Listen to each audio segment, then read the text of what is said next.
नहीं मानोगे, शिकस्त को तस्लीम नहीं करोगे तो तुम्हारी हम ईंट से ईंट बजा देंगे, तुम्हें सफ़े हस्ती से मिटा देंगे। और आज वक्त ने उसकी रौनक पर ऐसी खाक डाली है कि वो जंग से निकलने की डेडलाइन देने पर मजबूर हो गया है। जी हाँ, सदर ट्रंप ने ऐलान किया है कि अमेरिका 2 से 3 हफ्तों में एक तरफा ही जंग से निकल जाएगा, चाहे कोई डील हो या ना हो। अच्छा, अब एक तरफ पाकिस्तान के जरिए मुज़ाकरात की बात हो रही थी, बल्कि ईरानी वजीर खारजा के मुताबिक स्टीव विटकॉफ वो बराह रास्त भी ईरान से मैसेजिंग कर रहे हैं, जिसका अहवाल मैं अभी आपको बताती हूँ आगे कि इसहाक डार वो फिर क्या लेने चीन गए हुए थे।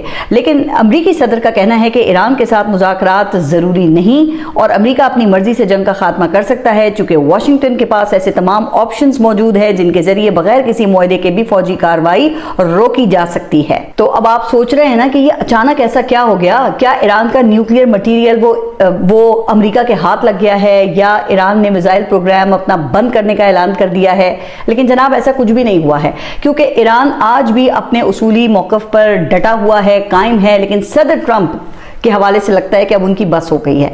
अब इसकी क्या बड़ी वजह है तो ये भी मैं आपको आगे बताती हूँ। मगर वो कहते हैं ना कि अंगूर खट्टे हैं, तो ऐसे ही सदर ट्रंप का कहना था कि रिजीम चेंज अमेरिका का तो मकसद ही नहीं था, लेकिन ईरान में पहले ही रिजीम चेंज हो चुकी है। अच्छा, फिर जनाब, आपके हमले का क्या मकसद था?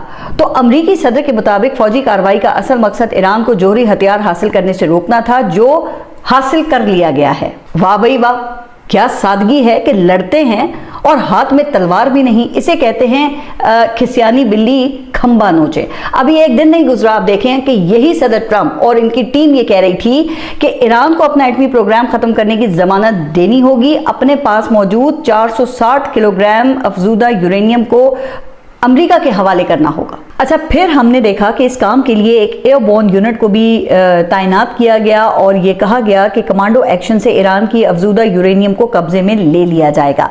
लेकिन अब अचानक वही शख्स ये कह रहा है कि ईरान को जोहरी प्रोग्राम हासिल करने से रोक दिया है, बल्कि यहां तक दावा कर दिया है कि ईरान अगले 4 से 5 साल तक जोहरी हथियार नहीं बना सकेगा। अच्छा, आपको याद होगा कि गुज़िश्ता साल भी ईरान पर हमले के बाद सदर ट्रंप ने यह दावा किया था कि ईरान का एटमी प्रोग्राम वो मुकम्मल तौर पर ख़त्म कर दिया गया है और ईरान को कई दिहाइयाँ पीछे धकेल दिया गया है।